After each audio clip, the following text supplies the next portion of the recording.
Le Sénégal entend atteindre l'émergence à l'an 2035. Pour y parvenir, le pays planche sur la promotion des PME et des exportations. Des détails dans cette édition. En Côte d'Ivoire, la région du Hambol accueille le chef de l'État du 27 au 30 novembre. Les populations se réjouissent des projets de développement annoncés. Et puis le premier congrès de la Société ouest-africaine de pharmacie galénique et industrielle se tient à Abidjan du 27 au 29 novembre. Nous y reviendrons.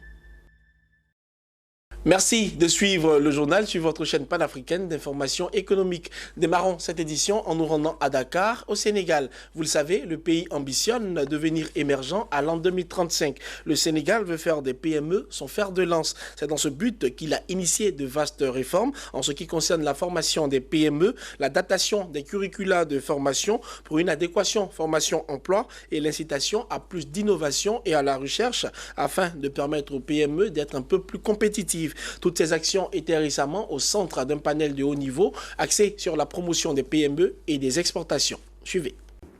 Madame Aminata Assom Diatta, ministre sénégalais du commerce et des petites et moyennes entreprises, a co-présidé avec ses collègues en charge de l'enseignement supérieur et du suivi du plan Sénégal émergent un panel de haut niveau sur le thème « Quelle formation pour la promotion de nos PME et de nos exportations ?» Un Sénégal émergent en 2035 est possible. Il est possible parce que les fondamentaux sont en place. Un environnement des affaires très favorable et des infrastructures modernes. Il est possible grâce à la créativité qui sommeille en chacun d'entre nous et à notre aspiration d'un havre de paix et de prospérité. Mais il nous faut agir. Agir pour tirer profit de la mondialisation. Au cours de ce panel, il a été beaucoup question de l'adéquation entre formation et le monde du travail afin de rendre plus compétitives les entreprises sénégalaises, notamment sur le marché international, pour leur permettre de saisir les opportunités que leur offre la nouvelle zone de libre-échange continentale africaine. Il faut impérativement qu'il y ait une culture entrepreneuriale. Chaque étudiant doit sortir avec une entreprise clé à la main. Et là, c'est un écosystème que nous devons faire, nous permettant de booster l'auto-entrepreneuriat, qui est la seule alternative pour résorber les 235 000 demandes d'emploi par année. Les universités sont aujourd'hui obligées de s'ouvrir aux entreprises pour l'adaptation de leur offre en matière d'enseignement, de recherche et de diplômés. Les entreprises, de leur côté, doivent constamment améliorer leurs techniques de production grâce à la formation et à la recherche pour faire face à la compétitivité nationale et internationale. Au terme de cette rencontre qui a mobilisé quelques 150 participants, plusieurs recommandations ont été prises. Il s'agit entre autres de la mise en place d'un cadre d'échange permanent entre l'État, les écoles d'enseignement supérieur et les chefs d'entreprise sur les bonnes pratiques pour recenser l'ensemble des initiatives dans le domaine de l'entrepreneuriat. Atterrissage en Côte d'Ivoire, plus précisément dans la région du Hambol, où le président Alassane Ouattara effectue une visite d'État du 27 au 30 novembre. Ce mercredi, le chef de l'État a été accueilli à Katiola, chef-lieu de la région, dans une ferveur totale. C'est que cette région du centre-nord de la Côte d'Ivoire a une histoire particulière avec le président de la République. C'est donc un connaisseur du terrain que le chef de l'État y est venu pour parler développement. Les populations d'Imini, Djamala, Tagbanan et Malinké attendaient depuis longtemps cette visite officielle. Surtout qu'avec Alassane Ouattara, une visite d'État est toujours porteuse d'espoir. La région du Hambol ne tardera pas à bénéficier d'infrastructures routières, de reprofilage des voies, de construction d'écoles, d'adduction en eau potable et d'électrification. Des meetings sont prévus à Niakara, Dabakala et Katiola. Pour parler de Katiola, le département a abrité également ce mercredi un conseil de ministres. À cette réunion, le préfet de la région du Hambol et du département de Katiola, Jean-Baptiste Kwame, était présent. Il a exposé devant le gouvernement ivoirien l'état du développement de la région ainsi que les attentes des populations de sa circonscription administrative. Plusieurs mesures ont été adoptées au cours de ce conseil des ministres. Je vous propose d'écouter Sidi Tiemoko Touré, porte-parole du gouvernement. Au titre du ministère de l'administration du territoire et de la décentralisation, le préfet de la région du Hambol, préfet du département de Katiola, a présenté à la demande du président de la République une communication en Conseil des ministres relativement à la situation administrative et socio-économique de la région. Cette communication a, dans un premier temps, présenté les données géographiques et l'organisation administrative de la région du Hambol. Le préfet de région a ensuite dressé un état des lieux, des infrastructures et des activités socio-économiques de la région avant d'évoquer les difficultés auxquelles la région du Hambol est confrontée, ainsi que les attentes, bien sûr, des populations. Le Conseil a noté avec un grand intérêt ces préoccupations et s'est engagé à y apporter des réponses appropriées.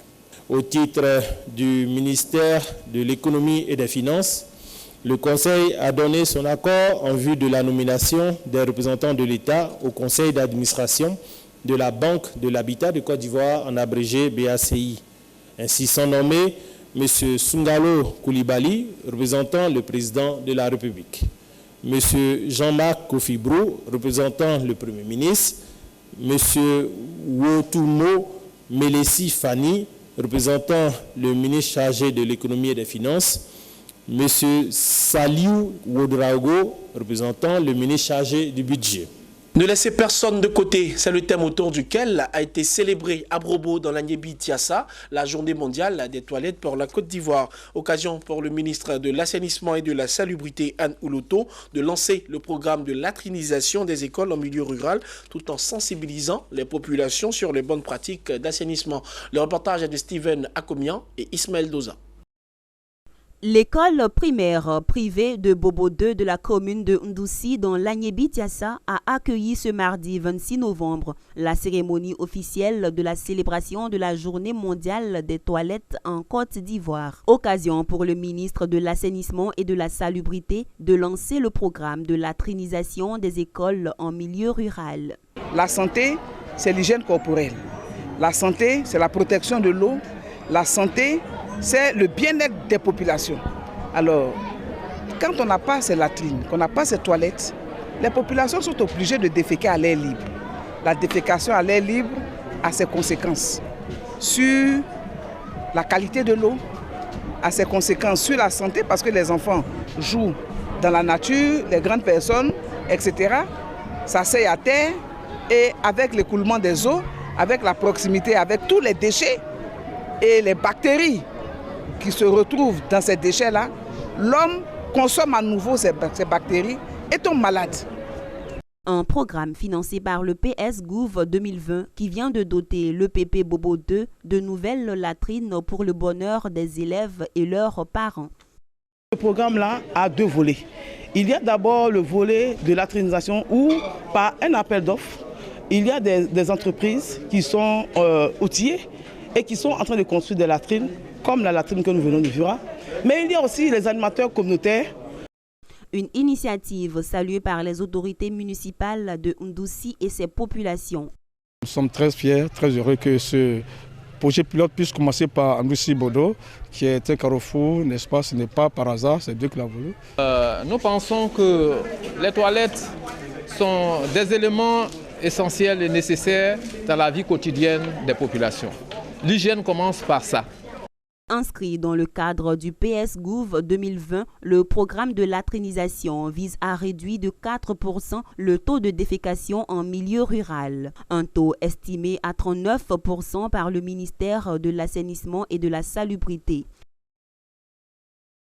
L'occasion du Sahara 2019 est activement mise à profit par la Banque populaire de Côte d'Ivoire pour marquer sa présence dans le monde agricole. Ce mardi, son directeur général a animé une conférence pour présenter les opportunités agricoles qu'offre son institution en direction des acteurs du secteur. Une rencontre riche en informations et en échanges pour l'assistance à majorité agricole. Le reportage est de Emmanuel Bonzo et Richard Akeke. Autour du thème « Le financement agricole autrement, formé pour mieux financer », Issa Fadiga a exposé la vision de sa banque en direction du monde agricole. Elle s'inscrit dans une approche intégrée prenant en compte les intérêts des acteurs agricoles adossés aux solutions innovantes proposées par la Banque populaire. En termes d'opportunités, le directeur général estime que son institution fait les meilleures offres sur le marché pour contribuer au développement du secteur. Il n'y a que 5% des petits exploitants agricoles qui sont bancarisés. Donc il est important pour nous de pouvoir les former sur et apporter une éducation financière sur les produits financiers, sur les outils financiers pour pouvoir les bancariser. Et ensuite, vous avez le financement donc, de l'agriculture. Nous finançons déjà l'agriculture. Quand vous regardez, rien que pour 2019, plus de 50% des crédits qui ont été octroyés par la Banque populaire sont des crédits qui ont été octroyés aux PME et à des TPME. Et une bonne partie a été octroyée au secteur agricole. Au regard du potentiel agricole de la Côte d'Ivoire, la Banque populaire, selon son directeur, se positionne aujourd'hui dans le paysage bancaire comme l'institution financière au plus près des acteurs pour le développement du secteur. Pour cela, ses équipes développent des offres adaptées dans le but de capter les opportunités agricoles en accord avec son slogan axé sur la proximité. Vous avez vu qu'à travers le Sahara, il y a de nombreux acteurs qui passent tous les jours, qui sont du domaine agricole, c'est vrai, en priorité, mais qui sont aussi de divers domaines et divers secteurs d'activité. Et donc notre objectif, c'est de montrer encore une fois que la Banque populaire de Côte d'Ivoire est debout, qu'elle est apte à accompagner, je dirais, le financement de l'économie ivoirienne. À travers cette stratégie basée d'une part sur la formation, Issa Fadiga explique qu'elle permet de faire un financement intelligent et de confiance pour la banque et pour les acteurs agricoles d'autre part. Une méthode de collaboration nouvelle de la banque dont bénéficient des acteurs du secteur. La Banque populaire, elle est vraiment une banque des agriculteurs. Parce qu'elle nous aide à pouvoir payer nos marchandises à... Vous savez, pour aller en brousse, c'est des camions de 600, 700 000. Mais la Banque populaire nous accompagne. On était en train de vraiment tramer pendant un moment à la recherche de financement pour pouvoir soutenir notre projet. Et la Banque populaire nous a approchés, on leur a présenté notre projet, on leur a présenté les potentialités, on leur a apporté les informations dont ils avaient besoin en termes de chiffres pour pouvoir justement évaluer le projet. Et à la suite, les choses se sont faites naturellement.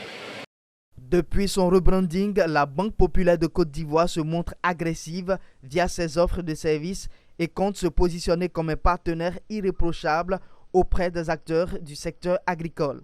Et les arguments pour le faire ne manquent pas, d'autant plus qu'elle est une institution bancaire nationale détenue à 100% par l'État ivoirien, principal acteur de la valorisation et de la promotion des richesses du monde agricole. Le salon de l'agriculture et des ressources animales est à sa 6e journée. Occasion pour les étudiants de l'Institut international entrepreneurial de JAE d'effectuer des visites de stand du salon. L'objectif étant de renforcer leurs capacités à travers la découverte de nouvelles techniques adéquates de production animale et végétale. Zénab Dosso et Richard Akeke nous en parlent. Ils sont plus de 120 étudiants de l'Institut international des affaires en entrepreneuriat à avoir effectué une visite au Salon de l'agriculture et des ressources animales à Abidjan. Se situe dans le cadre de la formation de ces étudiants en vue de renforcer leur savoir-faire et appréhender d'autres techniques de la production animale et végétale. Nous sommes bel et bien au SARA et c'est l'école des entrepreneurs. Nous formons des étudiants dans le domaine de l'agriculture. Les deux options, option animale, option végétale. Évidemment, il était important de faire venir nos étudiants pour se frotter aux professionnels. Pour les étudiants, l'initiative de ce salon agricole est à saluer car elle répond favorablement à leurs attentes. L'économie de la Côte d'Ivoire est basée sur l'agriculture. Donc, on remarque que là-bas, il y a beaucoup de voies pour pouvoir avancer. Donc, nous avons choisi la filière agronomie. À Zaguié précisément, nous avons fait 100% et cela a été grâce à la pratique et le travail acharné de nos encadreurs et celui même des étudiants. Les anciens étudiants qui ont aussi pris part à cette visite ont profité pour témoigner de la qualité de la formation de l'école de JAE. Nous sommes des étudiants en production animale dans le but de perfectionner nos connaissances et tout ce que nous savons sur la filière animale. Nous nous sommes rendus ici pour avoir plus d'expérience. Cette visite au Sahara a aussi été l'occasion pour le directeur fondateur de l'école entrepreneuriale de ZIAE d'inviter une entreprise malienne de pépinière en vue de bénéficier de leur expertise. Leader mondial de la production de noix de cajou et troisième producteur africain de coton, la Côte d'Ivoire s'organise pour effectuer la transformation de ces deux produits agricoles sur place. Un objectif réaffirmé face à la presse par le directeur général du Conseil coton et anacarde à l'occasion du Sahara 2019. Il a manifesté la volonté de la Côte d'Ivoire d'être sur la voie de l'industrialisation, facteur de stabilisation et de la demande pour les deux secteurs agricoles. Emmanuel Bonzo et Richard Akeke ont pris part à cette conférence. À son stand dressé au Salon de l'agriculture et des ressources animales, Sahara, le Conseil du coton et de l'anacarde, par la voix de son premier responsable, a relevé les défis autour de ces cultures de rente. Pour Adama Coulibaly, le cap est mis aujourd'hui sur la transformation au niveau local après les réformes opérées dans ces filières. Nous avons signé avec des investisseurs dans la transformation déjà une vingtaine de conventions. La première signature a eu lieu à la primature avec 8 unités de transformation. Parce que le gouvernement a décidé d'accorder un certain nombre d'avantages aux transformateurs. Mais pour être éligible à ces avantages, il faut que vous signiez une convention avec l'État de Côte d'Ivoire avec des engagements précis. Un objectif d'industrialisation pour sortir de la trop grande dépendance des cours sur le marché international. Cela requiert tout de même l'implication forte des acteurs des filières pour mieux faire face aux défis de la transformation. Il s'agit pour cela de créer l'environnement favorable pour la mise en œuvre de cet objectif. Nous devons mettre à la disposition des investisseurs des personnes compétentes, formées, de telle sorte à ce que ce centre de coûts qui grèvent leur compétitivité soient soustraits donc de leurs charges. Avant de rencontrer la presse, le directeur général du coton et de l'anacarde était sur le plateau du Sahara pour présenter les potentialités des deux filières à sa charge. Il s'est surtout étalé sur l'objectif de la transformation des deux produits, une ambition majeure visée par la Côte d'Ivoire les années à venir. Pour information, le Conseil du coton et de l'anacarde a un nouveau président à la tête de son conseil d'administration. Il s'agit d'Alain Bledia Hyacinthe Ouattara qui fait son entrée dans les instances dirigeantes du conseil. Oui, il nous faut absolument maintenir le cap. Et il faut, c'est vrai, on a pratiquement 700 ou 800 000 tonnes par an, mais il faut rapidement se fixer le cap d'1 million de tonnes. Hein? Nous avons les possibilités de le faire, c'est de sensibiliser nos parents paysans. Autre information, il est également prévu l'ouverture prochaine à Yamoussoukro d'un centre ivoirien technologique de l'anacarde. Les femmes comme moyen stratégique de communication pour sensibiliser les populations sur les enjeux du développement durable. Voici l'objectif de l'ONG First Company. La structure a lancé lors d'une conférence de presse un concours réservé aux femmes africaines porteuses de projets de développement durable. Corona Sekongo nous commente le reportage de Walter Kofi et Doumbia Ayouba.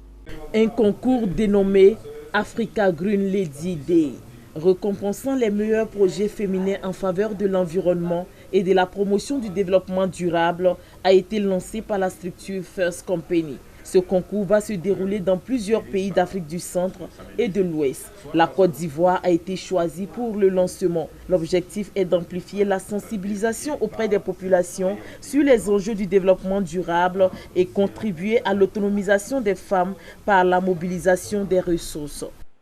Nous restons convaincus que le meilleur moyen de servir la cause du développement durable, c'est la femme. Donc on estime que si la femme est sensibilisée sur ces questions, mais mieux, si la femme se met dans la danse pour sensibiliser la communauté, nous sommes convaincus que nous aurons beaucoup plus d'efficacité, beaucoup plus de performance. Une grande soirée de récompense est prévue pour février 2020 dans chacun des pays concernés. La meilleure porteuse de projets verts retenue lors de la cérémonie bénéficiera d'un financement. Sa mission sera d'impulser les actions en faveur de l'environnement et du développement durable. Les femmes vont venir avec des projets et chacune va défendre son projet devant un parterre de personnalités pour dire ce qu'elles veulent apporter si jamais elles sont retenues. Il y a un complexe aujourd'hui qui anime la femme et aujourd'hui avec African Green Lady, nous, African Green Lady, nous voulons donner la possibilité à toutes les femmes de se donner de la valeur et de se valoriser elles-mêmes. L'ONG First Company est une structure spécialisée en la gestion de projets et en relations d'affaires. L'ONG apporte une réponse africaine à travers cette compétition ouverte à la jeune féminine de toute tendance culturelle et professionnelle libre de s'impliquer dans le développement du continent africain. Nous l'annoncions dans les titres, la capitale économique ivoirienne abrite du 27 au 29 novembre le premier congrès de la Société ouest-africaine de pharmacie galénique et industrielle. Ce congrès se veut un cadre de réflexion sur les questions de disponibilité et d'accessibilité des matières premières pharmaceutiques dans la production de médicaments Made in Africa. Cet événement se déroule autour du thème suivant, recherche, développement et production des produits de santé en Afrique subsaharienne. Le reportage de Steven Akomian et Ismaël Doza est commenté par Corona Sekongo. La faculté de pharmacie de l'université Félix Houphouët-Boigny d'Abidjan-Cocody reçoit à compter du 27 novembre 2019 le premier congrès de la Société ouest-africaine de pharmacie galénique et industrielle. Une initiative de la Société ouest-africaine de pharmacie galénique et industrielle en vue de répondre aux questions touchant à la production et à la commercialisation des produits pharmaceutiques venus d'Afrique. Un enjeu de taille dans un environnement africain marqué par la prédominance de 90% de produits pharmaceutiques venus de l'étranger et de la contrefaçon. Dans tous les actes de recherche sur le médicament, tant que le galénisme n'a pas fini, on ne voit pas le médicament. Ce qui voit que souvent, on ne voit pas les résultats de la recherche sur le médicament en Afrique. Donc le fait d'avoir cette association et cette société scientifique permet donc de sensibiliser les gens, de former les gens. Notre objectif et que nous visons, c'est que beaucoup de choses se font en matière de recherche pour la médecine traditionnelle. C'est que cette occasion soit l'opportunité pour les uns et les autres de converger leurs recherches pour que les médicaments issus des plantes puissent être formulés comme les médicaments que nous recevons venus d'ailleurs. Un enjeu, mais surtout un engagement porté par les pharmaciens et autres chercheurs de l'Afrique de l'Ouest. La convergence de tous nos points de vue, de toute cette technicité-là, nous entendons donc contribuer donc à l'amélioration des médicaments produits à partir des plantes et même de la sous-région, et même encore de pouvoir donc aider à la mise au point, à la vulgarisation, afin d'atteindre l'objectif ici. Et nous avons des matières premières qui sont disponibles sur le marché, sur nos marchés, que nous pouvons utiliser à la place de celles qui sont utilisées dans les médicaments classiques. Et donc la réflexion, c'est de pouvoir remplacer un excipient qui est utilisé et qui est souvent importé par un excipient qui est disponible et accessible localement, afin d'avoir un médicament à moins de coût, accessible. Au menu de ces 3 jours de conclave, des communications scientifiques, des panels et visites de stands autour de la pharmacie galénique du nom du célèbre médecin grec du IIe siècle, Claude Galien. La pharmacie galénique étant la science et l'art de la préparation d'un principe actif pour le rendre administrable aux patients sous une forme qualifiée de galénique. Les comprimés, pilules, sachets, solutions injectables et autres sont des exemples de forme galénique. Après Abidjan, rendons-nous à Yamoussoukro, capitale politique de la Côte d'Ivoire, où la Commission économique et financière du Sénat a adopté un projet de loi fixant le taux de droit unique de sortie sur les exportations de noix de cajou. Ce projet de loi a été présenté aux sénateurs par le ministre Moussa Sanogo en charge du budget et du portefeuille de l'État. Charles Kouakou était présent à cette rencontre. Hervé Blagnon nous en fait le commentaire. Un projet de loi fixant un DUS, droit unique de sortie sur les exportations de noix de cajou, adopté à Yamoussoukro par les sénateurs de la Commission économique et financière. 2 objectifs sont visés par ce projet de loi. Assurer les financements de la politique incitative de prix aux producteurs de noix de cajou et leur favoriser un prix décent. Après l'exposé fait par le ministre Moussa Sanogo, le projet de loi fixant un DUS, droit unique de sortie de 10% sur les exportations de noix de cajou, a été adopté par les sénateurs. Le DUS, en fait, outre les considérations financières, il crée une incitation à ce qu'on transforme davantage au niveau local plutôt que d'exporter le produit brut. Les retombées, c'est déjà que c'est une filière qui va avoir des produits qui auront davantage de valeur. Et quand on a davantage de valeur, on engrange davantage de ressources. Et quand on a davantage de ressources, on peut en partager suffisamment à l'ensemble des acteurs de la chaîne. Donc, in fine, c'est les rémunérations qui vont être versées aux différents producteurs qui vont s'améliorer. L'adoption de ce projet de loi fixant un droit unique de sortie des exportations de noix de cajou va contribuer à l'assainissement de cette filière.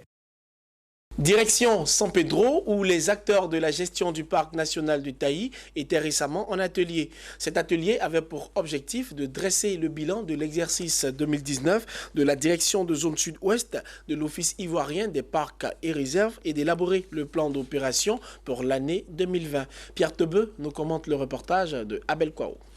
L'atelier a rassemblé la direction générale de l'OIPR, les différents responsables d'unités des régions composant la direction de zone de la Fondation pour les parcs et réserves de Côte d'Ivoire et les partenaires techniques et financiers tels que la GIZ ainsi que les leaders communautaires. Cet atelier avait pour objectif de dresser le bilan de l'exercice 2019 de la direction de zone sud-ouest de l'Office ivoirien des parcs et réserves et d'élaborer le plan d'opération de l'exercice 2020 à la fois sur la base du schéma de planification du plan d'aménagement 2019-2028 en cours de rédaction et du plan d'opération 2019.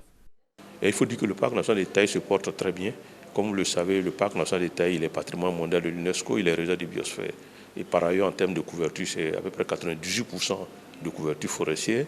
Et les 2% qui restent ne sont pas des zones dégradées, c'est les plans d'eau. Donc aujourd'hui, on peut dire que le parc national des Taï se porte à merveille, c'est le fleuron des parcs nationaux de Côte d'Ivoire. Et dans la littérature, même aujourd'hui, les évaluations qui sont faites, il s'est dit que le parc national des Taï est le meilleur parc en Afrique de l'Ouest. Situé au sud-ouest de la Côte d'Ivoire, le parc national de Taï est la plus grande forêt tropicale primaire sous protection de toute la zone ouest africaine. Avec une superficie d'environ 5360 km², ce parc représente plus de 50% de la superficie totale des zones forestières ouest africaines placées sous statut de stricte protection. Voilà qui vient mettre fin à cette édition. Merci de nous avoir suivis et bonne suite de programme sur Business 24 Africa.